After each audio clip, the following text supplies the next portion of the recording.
আসন্ন আইপিএল নিলামে বড় চমক হয়ে এসেছিলেন বাংলাদেশের কাটার মাস্টার মুস্তাফিজুর রহমান। 9,20,00,000 দিয়ে দলে ফিরিয়েছিলেন কলকাতা নাইট রাইডার্স।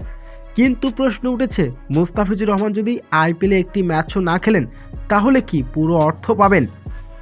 সাধারণত কোনো ক্রিকেটার চোট বা ব্যক্তিগত অজুহাতে আইপিএল থেকে নাম সরিয়ে নিলে তিনি কোনো পারিশ্রমিক পাবেন না, উল্টো 2 বছরের জন্য তাকে নিষেধাজ্ঞা হওয়ার ঝুঁকিও থাকে।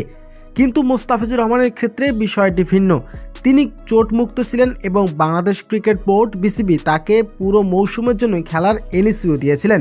কিন্তু নিজ থেকে সরে দাঁড়াননি, বরং তাকে খেলতে দেওয়া হচ্ছে না এবার আইপিএলের আইন ধারা অনুযায়ী যদি বিসিসিআই কোনো ক্রিকেটারকে টুর্নামেন্ট থেকে সরিয়ে দেওয়ার নির্দেশ দেয়, তবে ওই ক্রিকেটার চুক্তিকৃত অর্থ ফ্র্যাঞ্চাইজি পরিশোধ করতে হবে না।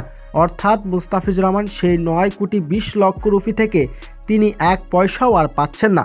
পুরো অর্থ কেকেআরের রিফান্ড হিসাবে ফেরত যাবে। তবে আসন্ন আইপিএলে মুস্তাফিজুর রহমানকে একেবারে বাদ দিয়েছেন কলকাতা নাইট রাইডার্স এবং এবার আর আইপিএল খেলা হচ্ছে না তার। তো প্রিয় দর্শক, মুস্তাফিজুর রহমান যদি আইপিএলে না খেলে তাহলে আপনার কেমন লাগবে? দর্শক জানিয়ে দিন আপনার মূল্যবান মতামতটি।